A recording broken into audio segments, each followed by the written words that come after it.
Let's start. Ask away. Okay. I just want to introduce you for people who don't know. Jason Crandell is a former teacher at the Yoga Journal offices. Yeah. I took a class from him when I was interning there. So I'll just read a bit your bio. Is a yoga teacher and author, more than 15 years experience. You've been named one of the teachers shaping the future of yoga.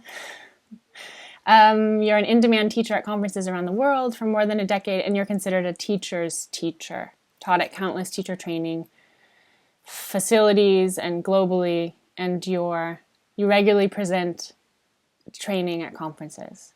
That's right. So my first question, the theme or the topic of this series is really to drill down and focus in and talk with teachers about your own practice. Okay. So it's a little bit of a Wizard of Oz behind the curtain because I grew up watching my mom practice every morning. Sure. And I've seen it shift and change and evolve, and I know that truth, but I have the sense that a lot of students have a false projection. Totally. Yes, absolutely. So what was your practice today, or if you haven't practiced yet, what will your practice be today? I haven't practiced yet today. And let me go back to the most recent time that my practice had a significant shift. Okay. Which was 3 years ago yesterday when my daughter was born. So we live in San Francisco. We own a flat, but with the onset of having another child or a child, all of a sudden your a little allotment of square footage that you get to yourself becomes even smaller. And so I had a pretty consistent home practice that was, 5 to 6 days a week and consistent, steady, on the stronger side. I mean, not extremely demanding, but I like to move. I've always been physical. I need a fair amount of physical activity in order to be still. Mm-hmm. And when Sophia was born, for a million reasons, including just literally the logistics of space, I started to practice less at home. Mm-hmm. And when I was practicing at home, it shifted to practicing in the evening. Okay. And so one of the things that I do now, when I was a teenager and into 20s, I was an athlete. I played ice hockey and skateboarded. So I did all different forms of fitness training. Right. And so actually when she was born, I started to go back to the gym again and do just a little bit of training work and a little bit of cardio work. And then I would include with that, nothing that I want to call yoga, but some just really simple stretching down. And so you asked me what I'm going to do today. That's what's going to happen today. So probably I'm not going to do an outright overt what I think of as yoga practice. Mm-hmm. I'm going to do something. I'm going to go to the gym and have a different form of physicality. Again, I'm not willing to call that physicality yoga. Mm-hmm. And then tomorrow I will have a practice in the morning at home. So I sort of go every other day nowadays. Mm-hmm. I think the last thing is that as I've gotten older, I started yoga almost 20 years ago and I'm 40 now. Mm-hmm. And having an athlete's background, I identified myself as strong and tight. And that was an accurate physical identification. A few years ago, I realized that had finally changed. Like my mind hadn't caught up, but my body had gotten actually pretty open. Yeah. But I wasn't doing the things to maintain strength and conditioning. And strength and conditioning for me was no longer a given. Like in my 20s, it was a given. It was just there. It was implicit. And again, right around the time we had our daughter, I just realized that I wasn't in great shape. Mm-hmm. I was in good, so that's another reason that I've gone back and I'm really splitting time between the two. Yeah, I think that's a really interesting observation. It's as if yoga has become more athletic, more vinyasa and more ashtanga, kind of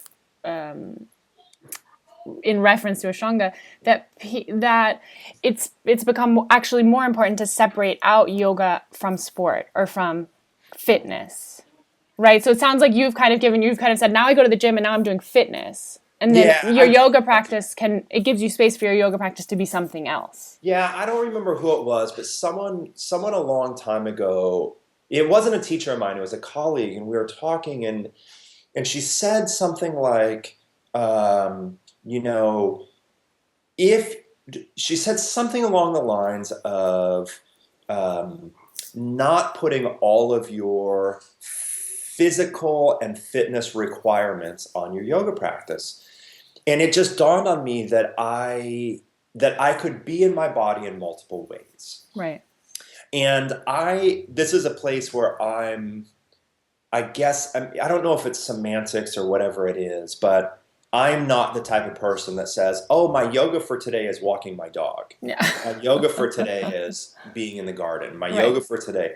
Like, I get that. I mean, I get that there's a mindfulness component to those things. I get that there is a cosmic universal aspect of being present to those things. For me, at least with what's been drilled into my head with who my teachers were for such a period of time, I'm not going to call those things my yoga practice. Like that's my asana practice, and I'm not going to. I separate out my asana from the other forms that I'm physical, and I also separate out my asana from a seated meditation practice, though that admittedly waxes and wanes more than I want it to. So I think of these things as multiple ways of being sane and in the body. But I don't necessarily refer to going to the gym and getting on a treadmill as my yoga for the day. So starting 3 years ago, as you started getting back into precise, overt physical activity that wasn't yoga, did you find that when you were getting on your mat, you were more interested in slowing down? Or did that stay just as physical? So I've always been relatively slow on my mat. So even though I'm a vinyasa practitioner on the spectrum of vinyasa, it's slow. Mm-hmm. I mean, my bottom line is no movement should outpace a long, slow, smooth, deep breath. Mm.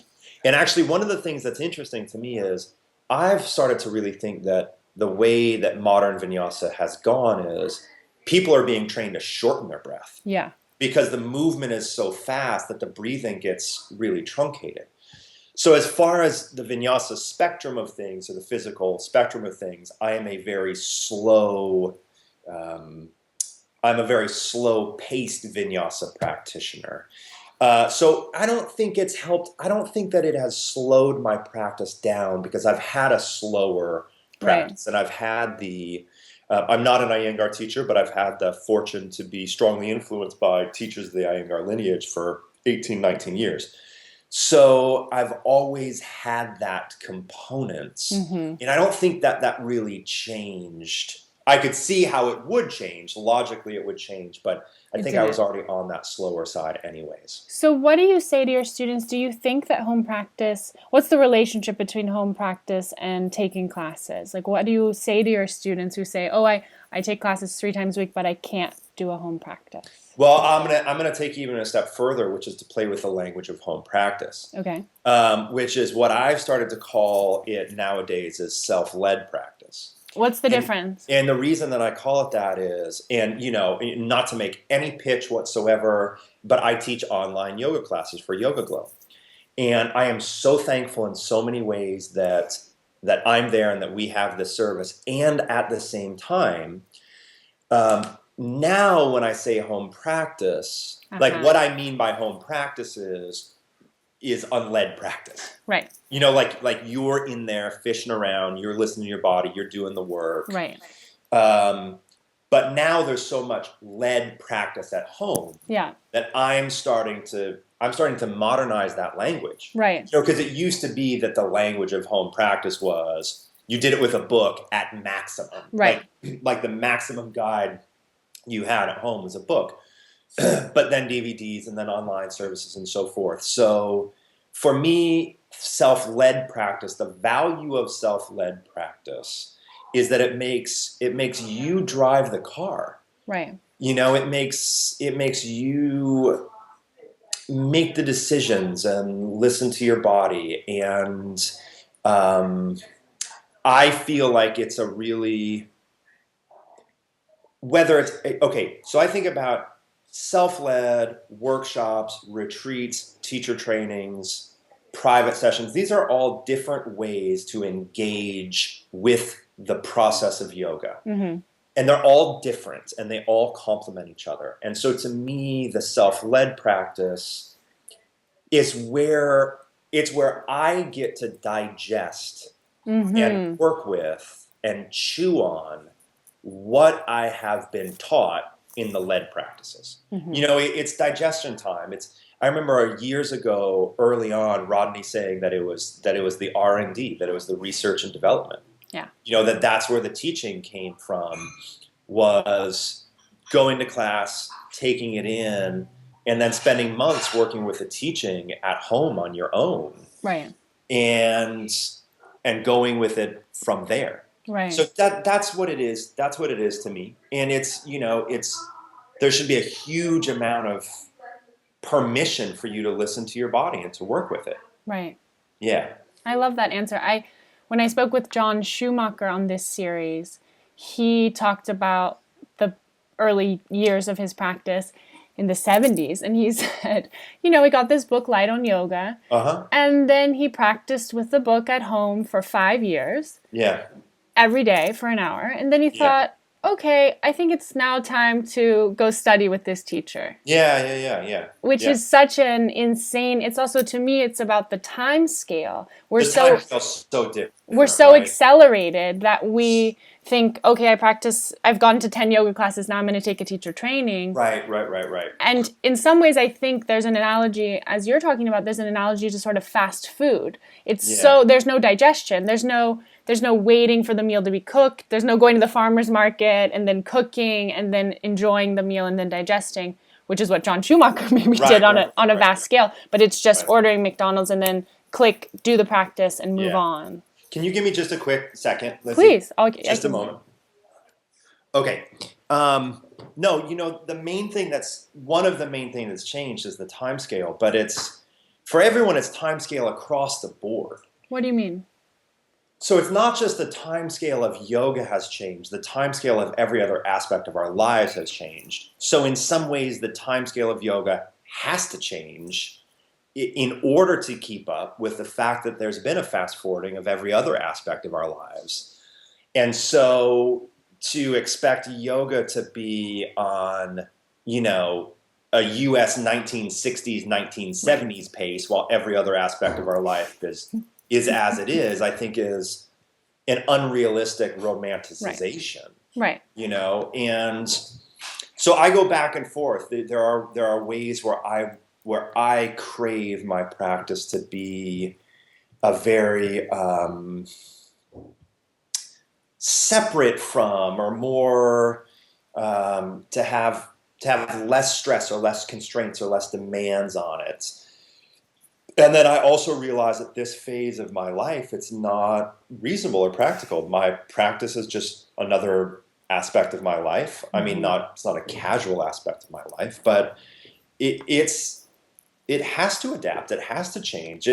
If I have a day where I'm really compressed for time, I have to be willing on that day not to give up my practice, but to adapt my practice to the reality of my life. Yeah. You know, and I actually think it's one of the reasons that I am that I have such a consistent practice and such a consistent physical discipline is that I adapt it. I've always adapted it to meet the shape of my life, rather than to think, oh, okay, if it can't be 2 hours pre-dawn in candlelight, then no, it's not going to happen today. You know, so I've always let it. I have always adapted it to the reality of my current circumstance, which is why I still have a consistent practice. I think I love that. That's Mr. Iyengar used to say, do 3 poses. You know, and so it's about redefining, reshaping what success can be or victory that I've practiced today. I've done 3. I got on my mat, I did 3 poses. Yeah. That might be enough. Yeah. Then maybe you want to do 3 more. Yeah, sure. I love that. That actually makes me think, too. I have a basic thought, because you asked about slowing down. Has it helped me slow down? It hasn't helped me slow down, but if on any given day I only have 30 minutes, which would be a shorter period of time for me for a practice, I don't try to do the same amount of content. I don't try and do 60 minutes of content in 30 minutes. I don't think to myself, oh, I got to do this and this and this. I don't have to cherry pick. The shorter period of time that I have, I do fewer poses for longer. Right. Like, to me, that ends up being a much stronger outcome. Right. With regards to how I want my practice to affect me, which is to ground, settle, focus, quiet. Fewer poses for longer periods of time takes me into a deeper place. Right. Than more poses for shorter periods of time. Right. Especially if I'm working with a condensed format. Right. So what do you say to your students who say, I really struggle with this, I've never done a self-led practice, I can't do it, or all the excuses that come? What advice or sort of teaching tips have you said to people? Well, one of them is I'm extremely candid with letting them know the reality of how I have to adapt my practice to the reality of my life. I think the other thing is just along those lines, which is take off the expectation that your home practice or your self-led practice has to replicate the experience of a home of a led class. Yeah. To me, that's the biggest mistake that people make is they think, and I just say, look, going, to make your own breakfast doesn't require you to make like a Four Seasons brunch or, a brunch at the Ritz. Like, you don't, in order to nourish yourself, you don't have to at home have some ridiculously complex chef-made meal. That's not reasonable. And so most people aren't set up to do that at home.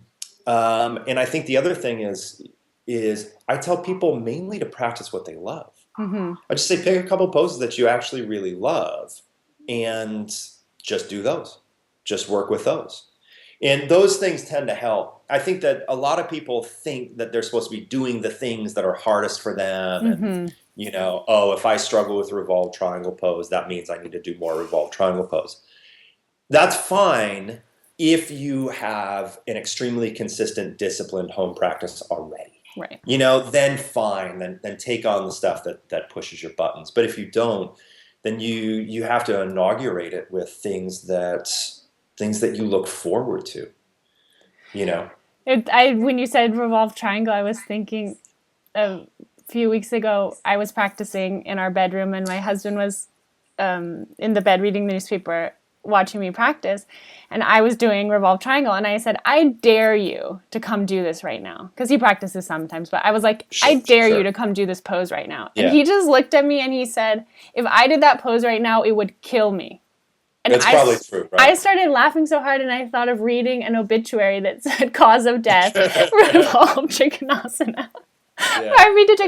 But I thought that's what you're saying. It's like he doesn't need. I mean, he has a computer body. He sits at the computer too much, and then he goes and runs 10 kilometers. So it's like he's a sport computer body, and so he needs half dog pose at the wall. Sure. So for him, it'd be like, okay, well, what are 2 or 3 things that you actually really like? Right. What are 2, 3? Because you got to get buy-in, right? You can only white knuckle things for so long. Right. And so you have to get buy-in, and the way you buy in is do something that you actually like. And everyone actually likes at least a pose or 2.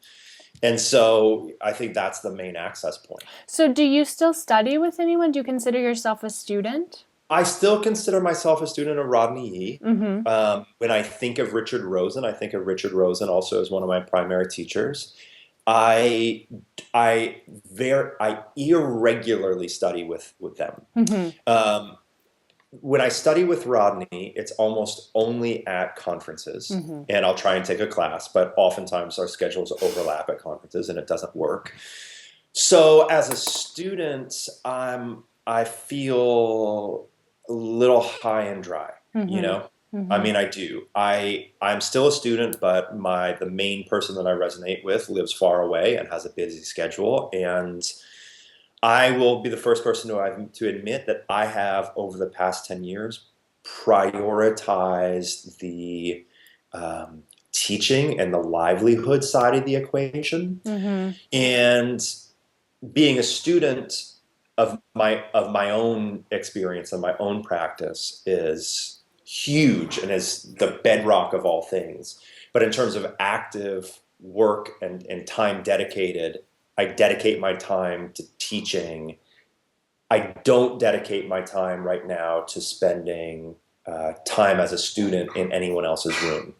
There are a couple other teachers online that I practice with that, it's so interesting because they're colleagues, they're friends, they're peers, and I don't think of them as my teachers, although I am learning things from them. They're people that if I'm feeling really stuck or dry, or to be honest, if I'm having a day where I don't want self-led, I don't want to just listen to my body and do whatever. Like there's sometimes you just want to be taken somewhere, and so there are people that I will I will go somewhere with them with an online class. And I got to admit, I really like it. I really like it. It works. It's not the same as being live and in the room. Yeah. It's not. But it can be a really nice source of inspiration and practice for sure. So what's your take on Lineage? Do you think it's important that we study with one teacher at a time, or especially with this evolving forms, you join Yoga Glow and then you have the buffet? Yeah. I go back and forth. I mean, I feel like everyone would do well to be grounded in some strong and yet flexible system or lineage. And this is a place where I can't get out of my bias. Right. I have a bias towards both the teaching of Ashtanga Yoga and the teaching of Iyengar Yoga. And I've been fortunate to study with senior teachers of both of those traditions, more so on the Iyengar side of things. And I feel technically very steeped in Iyengar Yoga, and that is my bias. That to me, my bias is that background provides me with a huge skill set to experiment with and to play with and to put to fluid motion. But I can't say that that's for everyone. But so this is a tough question. It's hard for me to get out of my bias in this one. All right, I have two last questions, and I'll let you go start your day and go to the gym. So I don't quite have the way to word it, but I would just love to hear you speak a little bit about Savasana or meditation. So, you said at the beginning of this interview, this conversation, that you need a lot of movement in order to find stillness. I do. So I wanted to ask you, what is your stillness practice like today? If you're willing to share, how did it, 20 years ago, what did it look like when you started yoga, your relationship to Savasana or meditation? What's the evolution been for you? Yeah, well, stillness has gotten harder for me. It's not gotten easier, it's gotten harder. What? Well, it just has. It's gotten harder. Why? But I think that this is a phase of life issue. It's not, for me, it's not so much of a practice issue. It's not like through my practice I've gotten lousier at being still. That would be a decent indication that I've been doing it very wrong. Okay, so I want to acknowledge that.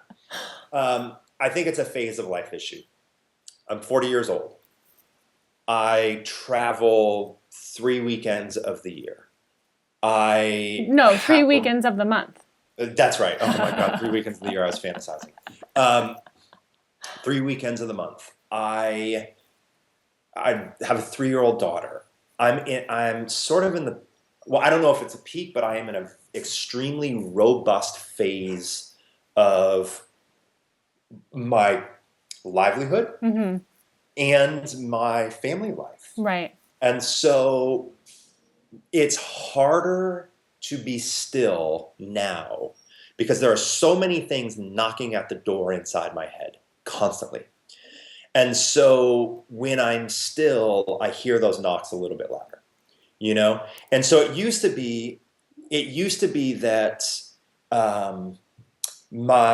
this thing used to happen a long time ago, which was I would have a to-do list and I would finish the to-do list. You know what I mean? And then I'd be like, oh, cool, there's free time until the next to-do list. But the to-do list is so constant and so backlogged. I mean, I'm living a householder's life. Right. And the way having a young child has magnified things, I just can't explain. So for many, many years, the majority of my practice, Savasana was 10 minutes minimum, easy. 10, 15 minutes seated meditation, easy. Now it's both of those things are harder. Right. I still have a Savasana practice. I still have a meditation practice, but it's harder for me to drop in and stay longer because I hear the demands of householder's life in like a way that I've never heard it before. Mm-hmm. So I cherish those things. And you know what? I also just want to say, I do whatever I can do to get a lot of good sleep every night. So, you know what I mean? Yeah. So outside of my practice, I mean, I really do. I prioritize rest. I prioritize sleep, but it's harder now. You know, I lay down and there's like, I mean, I just cleaned this room, and if I were to look as I look around this room, it is just full of things already. Again, from family. Right. And if I were to lay down for Savasana after my practice right now, about minute 5. All of those things start knocking around inside my head as things that need to be dealt with. Right. So it's a phase of life issue. And I'm not really fighting the phase of life issue. I'm just, you know, I'm working with it as well as I can. Well, Does that answer the question? I think it's really courageous. It's a sort of hashtag word, but I think it's really brave of you to share your real-time struggles with people. Oh, for sure. I mean, look, one of the things I feel like with the volume of work that I do and with where I am in family, I feel like I feel like I connect with students better than I've ever connected with students because I am now living the life that is more similar to most of my students than I ever have. Yeah. You know what I mean? I'm not teaching like 8 drop-in yoga classes a week and getting like 4 emails a week and thinking, oh my God, I'm so busy. Yeah. You know what I mean? Like this is now pretty much a 24/7 job. Right. And then with family life, so many people are living in their livelihood and their family the life that I'm living, that I feel I am much more clear with what most people need most of the time in their yoga to be halfway sane.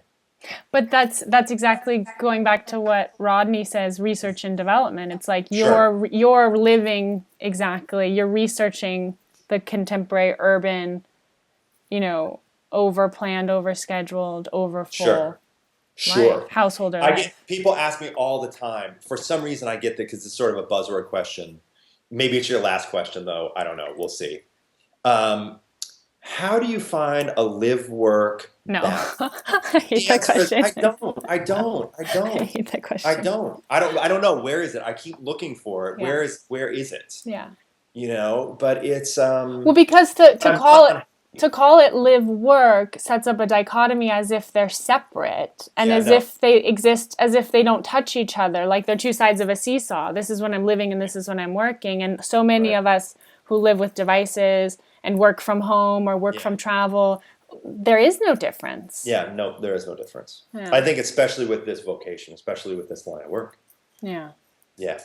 So, no, my last question is ill-formed, but I just wanted to give you a chance to talk a little bit about the future, kind of looking forward, either personally for you, what you're looking forward to as maybe your daughter kind of leaves the home? And do you have a different space in terms of your teaching, or what you're looking forward to in the yoga community? You're seeing a trend start and you're kind of maybe with the online education aspect, or so just a little bit about your gaze towards the next decade. Yeah, well, I can't see the next decade, that's for sure. My gaze towards it, I'm part of the reason is, and I mean, you've been witness to this. Probably all your viewers are witness to this. The rate at which the ways that people are consuming and teaching and engaging with yoga in the last 2 to 3 years has changed so quick and so radically and so intensely with the push into social media, the push into online content, that I just can't. I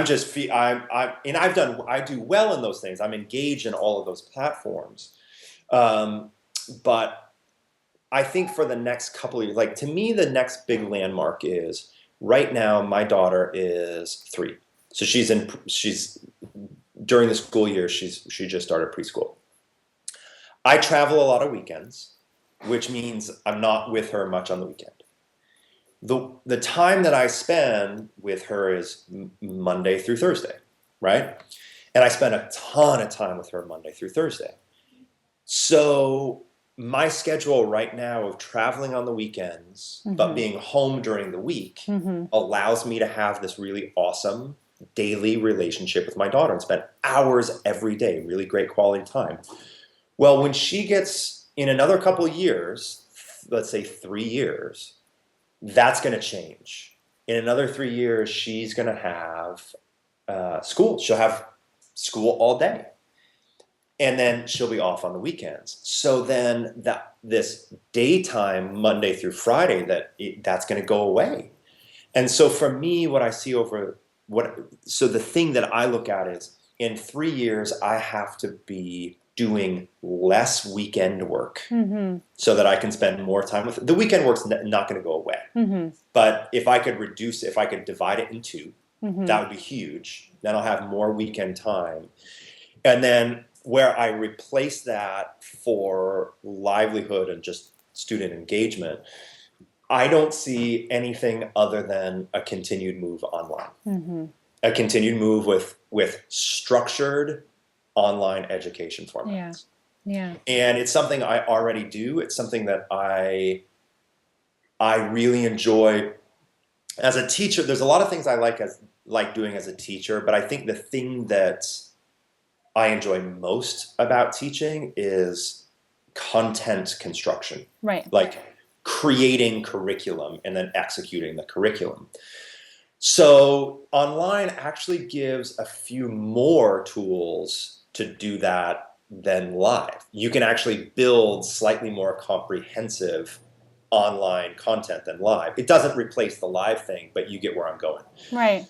So I see that, and then I see sort of somewhat other online possibilities like this. I do some online privates every week, which I totally love. And with the quality of cameras and so forth, I can see and teach people down dog. I can see what the shoulders need to do or not do. So I see more of that. I see myself doing everything I'm currently doing, but changing the ratios. Maybe 40% less travel on the weekends, 40% more at-home office content online construction. And other than that, who knows? I mean, that's sitting here now, looking into the crystal ball. I love the story of my parents, and then my mom's been teaching for 45 years or something, and in the 90s they were or maybe even earlier, and they were starting Yoga Journal magazine, and my father, with all their hippie friends, and my father said, like, shouldn't we maybe, like, make some products that we could sell, like, for yoga, I don't know, yoga mats or yoga clothes? And apparently all of these, in Berkeley, all these people sitting around, maybe it was even earlier, maybe it was the 80s, all looked at him and said, "You're crazy. No one would ever buy anything for yoga." And know it's a Too billion. bad. I know. I mean, the family's done well with yoga for sure. No, but it's like Too bad that, it's the idea that you don't know what's going to happen. You can't. It's so hard to imagine, and it has become so exponential. The growth of yoga. It has become exponential, and also, you just don't know. You don't know the next technology medium where all of a sudden there's going to be a new generation of teachers doing a whole new line of things that you never saw happening. Right. So I think that I see a few years down the road, but who knows? Who knows? Who knows? Jason, it's been such a pleasure to spend time with you. Thank you for sharing with us. And I'm sending you a big namaste. I'll take it likewise. Namaste.